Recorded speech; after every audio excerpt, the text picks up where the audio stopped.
Centers go ahead to CBSE Class 12 exams. Big decision after Centre States huddle. Government likely to announce dates on the 1st of June. CBSE 12 exams likely to be held in July. Board exams amid pandemic. Hello, good evening and welcome. This is India Today, 6 p.m. Prime, coming to you live from the national capital. I am Ankit Tyagi. Ladies and gentlemen, the CBSE board examination of class 12 is the prime focus today, because on 1st of June was when the government is to tell crores of students all across the country who will be in fact sitting for the class 12 CBSE board examination, one of the most crucial steps before students, children can in fact decide from school which is their stream, what is the future that they would be in fact adhering to. I will be joined in a short while from now by Deputy Chief Minister Manish Sisodia, the Education Minister of Delhi as well. He will be in fact telling us what happened in the meeting, what is the Delhi government's plan, what is the thought process as far as the government of Delhi is concerned when it comes to the class 12th CBSE board examination. Bulk of students in Delhi are sitting in the CBSE 12 board examinations, and Manish Sisodia has been very, very vocal as far as the safety security of the students and the teachers who will be conducting exams is concerned. So we'll be going to him live and exclusive. But before that, let's very quickly, ladies and gentlemen, as always on the show, I just put out some shocking videos to begin with so that we can keep reminding you not to repeat these mistakes in the time of the current pandemic. Just take a look at this video on your screens right now.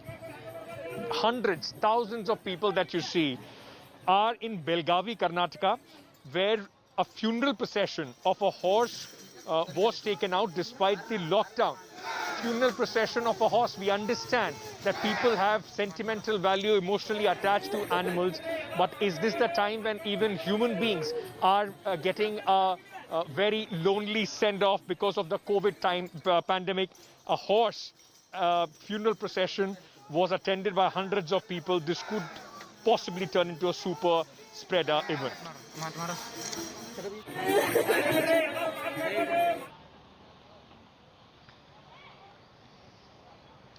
Please don't join this army of COVIDiots. Don't put yourself at peril, and also the others in your family and around you as well. Very quickly, if you think that we are out of the woods as far as the COVID pandemic is concerned, just take a look at these numbers that India has posted in the last 24 hours, ladies and gentlemen. Give you a sense largely of where we stand as a country. We still have 27,20,716 active COVID cases in the country. In the last 24 hours, 2,22,315 cases have been reported from all over the country. 4,454, a massive, spike as far as the number of deaths are concerned. Unfortunately, almost 4,500 people have lost their lives.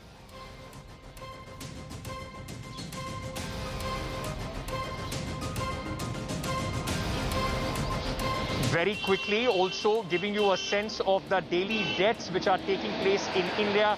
Just as a reminder that the danger is not yet over. Just in June, the 7-day rolling average was, in June 2020, I'm talking about last year, the 7-day moving average was about 1,157 cases. September 20, the moving average for 7 days went up to 1,174 deaths per day. May 2021, 7-day rolling average is standing at 4,190 deaths per day. This gives you a sense of how the second wave has been deadly, second wave has been crippling all across the country.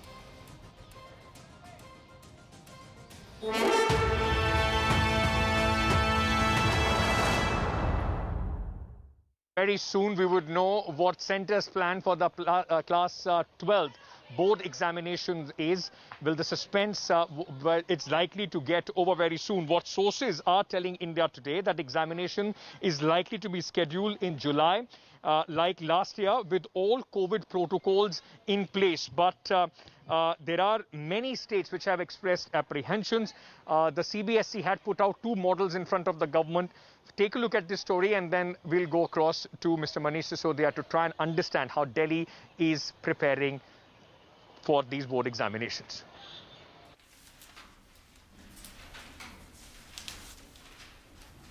It's official now. Just like last year, the CBSE is likely to conduct exams for Class 12 students in July. The details of the schedule and format for exams will likely be announced by the Education Minister Ramesh Pokhriyal on the 1st of June. The big decision came after Pokhriyal chaired a meeting with education ministers of all states and chairpersons of the state examination boards on Sunday. 25 मई तक वो अपने सुझाव दे देंगे ताकि जल्दी से जल्दी हम इस अनिश्चितता को दूर कर सकेंगे। जो भी परिस्थितियां होंगी वो आपकी सुरक्षा और आपका भविष्य, हमारे सामने दोनों चीज़ें हैं, सुरक्षा पहले और उसके बाद आपका भविष्य। इन दोनों को देख करके हम फिर 1 जून को आगे का आपको अवगत कराएंगे जो भी परिस्थितियां होंगी। All states, however, have not rallied behind the centre's decision to hold the 12th standard board exams. Maharashtra, Delhi, Chhattisgarh and Punjab have voiced their concerns. बच्चों की सेहत से, बच्चों की सुरक्षा से खिलवाड़ करके हमें परीक्षा पूरा करने का शौक नहीं पूरा करना चाहिए। ये दिल्ली सरकार किसी भी तरह की परीक्षा कराए जाने के पक्ष में नहीं है। दिल्ली सरकार ने केंद्र सरकार को भी आज कहा, हम उनको चिट्ठी भी लिख के कहेंगे कि ये दोनों ऑप्शन परीक्षा कराने के ऑप्शन हैं, लेकिन हमारी राय में ये वक्त परीक्षा कराने का नहीं है। Students and parents are also skeptical. Many parents have appealed to the centre to vaccinate Class 12 students before holding board exams and exposing children to the risk of coronavirus infection. With lockdowns in place in most states, daily infections are coming down. The hope is the trend continues and the second wave ends by the time examinations take place. With Amandeep Shukla, Bureau Report, India Today.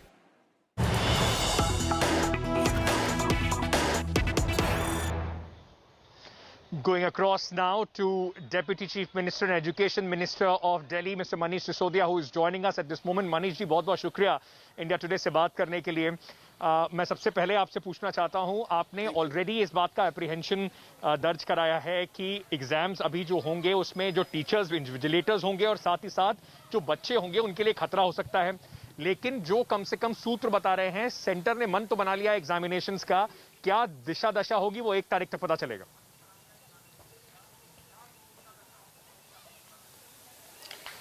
अंकित, आपने अभी इस bulletin के शुरू में एक visual भी दिखाया कि किस तरह से एक सेंटिमेंट की वजह से एक जगह सुपर स्प्रेडर बनने के खतरे पे है। आपने पूरा डेटा भी दिखाया कि पिछले 1 साल में किस तरह से किस किस वक्त क्या क्या आंकड़े रहे हैं कोरोना के स्प्रेड के। आज भी 2.5 लाख केस आए हैं, 4,500 लोगों की डेथ हुई है। कहा यह जा रहा है कि एक तीसरी वेव आने वाली है और जिसमें बच्चों को सबसे ज़्यादा खतरा है।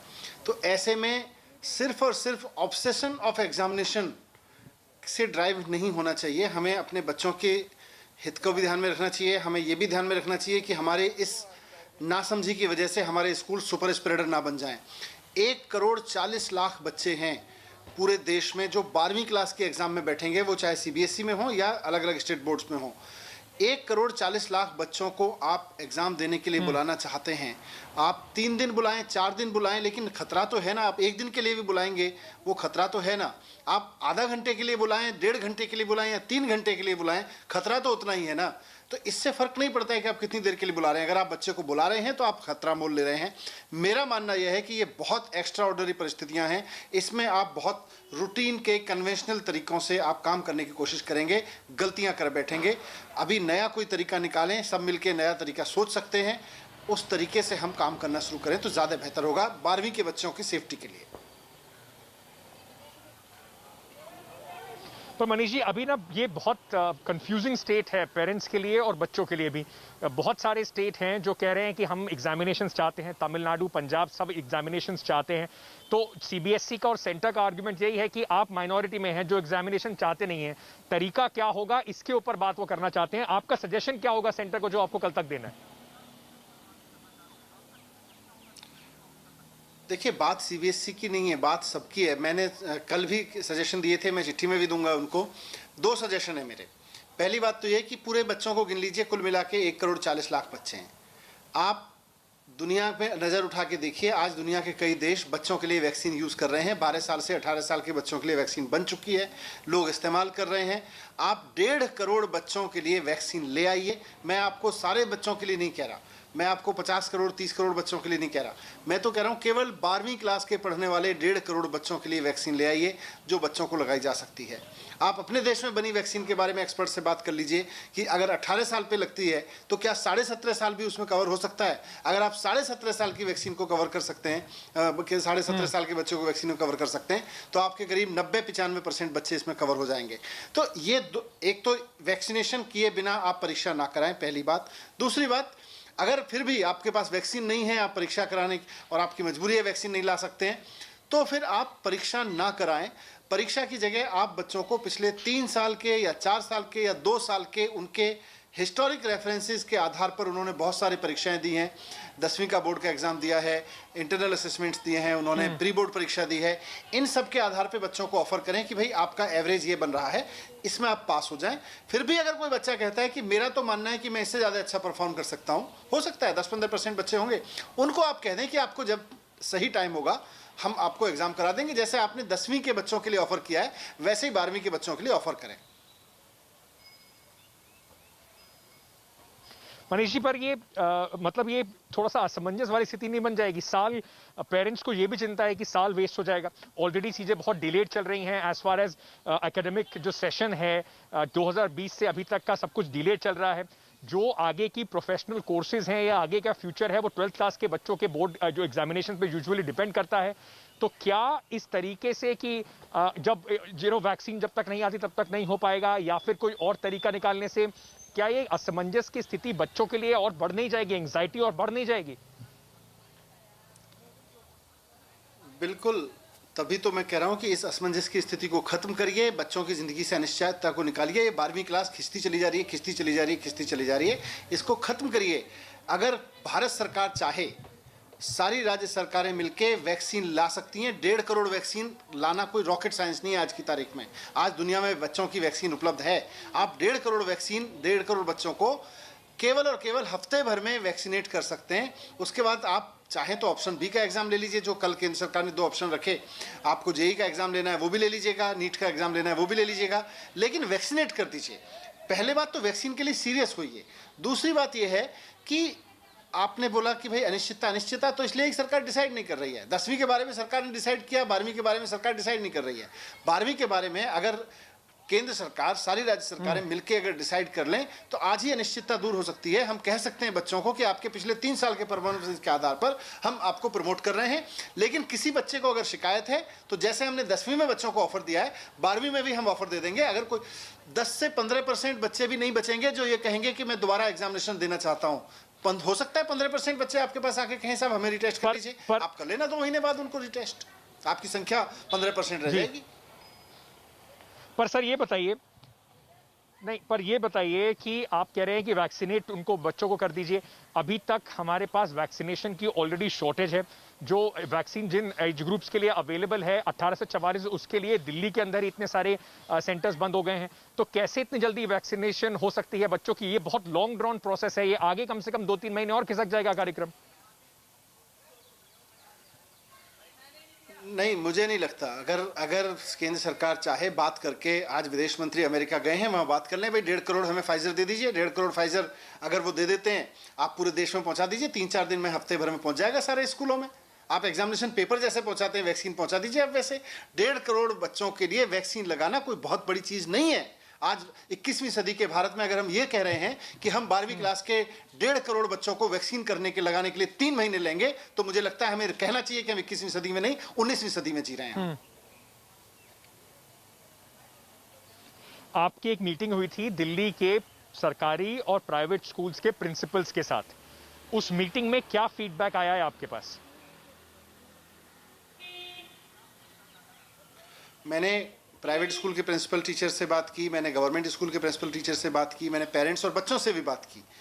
सबका ये कहना है कि साहब अगर एग्ज़ाम ना लिया जाए, सबसे बेहतर सिचुएशन ये है। देखिए, ये कोई पहली क्लास के बच्चे की बात नहीं है। ये कोई ऐसा नहीं है कि बच्चा पहले साल यूनिवर्सिटी में जा रहा है, यूनिवर्सिटी उसके बारे में जानती नहीं है। बच्चा 12 साल से आपके स्कूलों में है, आपके एजुकेशन सिस्टम में है। आप जानते हैं कि उसने फर्स्ट सेकंड थर्ड तक आते आते कैसा परफॉर्म किया था, 6th 10th में क्या परफॉर्म किया, 11th 12th में किस एग्जाम में क्या परफॉर्म किया। आप बहुत कुछ जानते हैं उस बच्चे के बारे में। ये मैं पहले से इसके खिलाफ बोलता रहा हूं कि 3 घंटे का एग्जामिनेशन लेके हम बच्चों को जो जजमेंट देते हैं, वो आज की दुनिया में 21वीं सदी के एजुकेशन सिस्टम में वैसे ही अभिशाप है। कोविड के समय में तो सबसे बड़ी गलती साबित होगा अगर हम इस जिद पे रहे कि 3 घंटे का एग्जाम नहीं दिया बच्चे ने, तो हमारे हिसाब से वो पढ़ाई नहीं। ऑनलाइन एग्जामिनेशन को लेकर आपकी क्या आशंकाएं हैं? क्यों ऑनलाइन एग्जामिनेशन नहीं करा जा सकता? दिल्ली जैसे राज्य में जहां पर अर्बन पॉपुलेशन है, वहां पर इंटरनेट की सुविधा प्रोवाइड कराई जा सकती है, तो क्या ऑनलाइन एग्जामिनेशन विकल्प नहीं है इसका? नहीं हो सकता है, दिल्ली के लिए तो हो सकता है। जैसे अगर राज्यों के ऊपर छोड़ दिया जाएगा तो राज्य अपने अपने तरीके निकालेंगे। जैसे छत्तीसगढ़ ने ये अच्छा तरीका निकाला है, उसने अपने बच्चों को आंसर शीट दे दी है और क्वेश्चन पेपर दे दिया है और कहा है कि भाई हमें 5 दिन में इसको दे दीजिए। उनका यह कहना है कि हमने क्वेश्चन पेपर इस तरह से तैयार किया है ताकि बच्चा सीधे किताब से कॉपी पेस्ट ना कर सके। अच्छी बात है, दिल्ली को आप देंगे, दिल्ली अपने तरीके से निकाल लेगा। लेकिन आप तय तो करिए पहले, आपको 1,40,00,000। कल मैंने यही रिक्वेस्ट किया कि सारे देश के लोग आज इस उम्मीद से देख रहे हैं कि ये जो मिनिस्टर्स आज मिल रहे हैं, एजुकेशन सेक्रेटरी ऑफिसर्स आज मिल रहे हैं, आज ये मीटिंग खत्म होगी तो हमारे लिए कुछ असमंजस की स्थिति का फैसला निकल आएगा, हम इससे बाहर निकलेंगे। लेकिन फैसला लेने की जगह हम इधर उधर घूमते रहें, भटकते रहें, कंफ्यूज रहें, इस बात से बच्चों को भी निकालना है और खुद वो भी निकालना है। मैंने जैसे कहा, पहले वैक्सीनेशन की बात करिए। अगर देश सीरियस हो जाए, आज 1.5 करोड़ लोगों के लिए वैक्सीन लगाना कोई बड़ी चीज़ नहीं है। दूसरी बात, एग्जाम कराने के लिए आप बच्चों को ऑफर दे दीजिए, भाई आप पिछले वाले रिजल्ट्स के आधार पर 3 साल के अपने हिस्टोरिक परफॉर्मेंस के आधार पर पास होना चाहते हैं या पेपर देना चाहते हैं। बच्चे पेपर देना चाहेंगे, 10-15% बच्चे होंगे, उनके ले लेना 2 साल बाद पेपर, 2 महीने में paper. In the end, Manish ji, BJP ruled states and a lot of people in Delhi are saying कि आप जिम्मेदारी से घबरा रहे हैं, क्योंकि लास्ट ईयर भी एग्जाम हुए थे, वो कोई कोविड सुपर स्प्रेडर इवेंट नहीं बनी। तो क्या दिल्ली सरकार को ऐसा लगता है कि आप तैयारी नहीं कर पाएंगे अगर जिस तरीके से पहले एग्जामिनेशन होते थे उस तरीके से एग्जाम हुए, इस वजह से आनाकानी दिल्ली सरकार कर रही है? बात दिल्ली सरकार की होती तो अंकित हम डिसाइड कर लेते, लेकिन पूरे देश की है। हमने अभी पूरे देश में जब अभी एक सेकंड वेव से पहले स्कूल खोले थे और इंटरनल एग्जाम हुए थे, उसमें बच्चे प्रैक्टिकल देने के लिए गए थे, किस राज्य में ऐसी घटना नहीं हुई जहां कोई स्कूल सुपर स्प्रेडर बना? 200 बच्चों तक को एक स्कूल में हमारे सामने, कई राज्यों में ऐसे मामले सामने आए जहां स्कूल अचानक बंद करने पड़े, पूरे ज़िले में स्कूल बंद करने पड़े क्योंकि स्कूलों में अचानक कोरोना फैलने लगा था। बच्चे हैं, 4 घंटे के लिए, 3 घंटे के लिए आप उनको बुलाओगे, एक दूसरे से मिल भी लेंगे, गले भी हो सकता है मिलने, थोड़ा कुछ पेपर शेयर करें, पेन शेयर करें, पेंसिल शेयर करेंगे, कुछ ना कुछ होगा। और ये कोई, मैं ऐसा नहीं है कि कहीं हवा से लाके बातें बोल रहा हूँ। 1 महीने पहले तक, जब 1.5 महीने पहले तक हमारे स्कूल खुले थे प्रैक्टिकल्स के लिए, बच्चों के अंदर कितना फैला था कोरोना हम सब जानते हैं। और हमने जो एग्ज़ाम लिए, जो हमने परीक्षाएं ली, कहीं ना कहीं वो भी सेकेंड वेव में आज आप थोड़ी देर पहले जो विजुअल दिखा रहे थे, वो कहीं ना कहीं वही आशंका है ना कि अगर लोग इकट्ठा होंगे, किसी स्कूल में 100 बच्चों को आप एग्जाम के लिए बुलाओगे, 50 टीचर्स आएंगे, 150 पेरेंट्स भी आएंगे, कोई गाड़ी लेके आएगा, कोई और नीचे का चपरासी, डिस्ट्रीब्यूटर, हेल्प, सब तरह के लोग आएंगे, 200-250 लोग स्कूल में इकट्ठे होंगे, आप सुपर स्प्रेडर नहीं बनेंगे। और वो भी ऐसे समय में जब थर्ड वेव के बारे में लोग लगातार ये कह रहे हैं कि इसमें बच्चों को फैलने की ज़्यादा आशंका है, हम जानबूझ के खतरा मोल लेना चाहते हैं, हमसे ज़्यादा नासमझ कौन होगा? Manish Sisodia ji, thank you so much for speaking to us here on India Today, putting forward the point of view of the government of Delhi, of what they think, in fact, is the way forward for class 12th examinations. This is a very, very important juncture for millions of students, those who are going to sit in these examinations. They have to decide their future, but can the students be put at risk? One very important thing that Manish Sisodia said, and that is something that the government can actually look into. You already are vaccinating people from 18 years and over. can the vaccine be safe for, let's say, 17 and over? Most students appearing for the class 12 boards would be 17 or 18 years old. If they are also vaccinated on the priority, possibly some sort of relief and protection can be given to them and to their parents as well. Thank you so much, Manish Sisodia, for joining us. With that, we are slipping into a very, very short break. On the other side, news and updates will continue.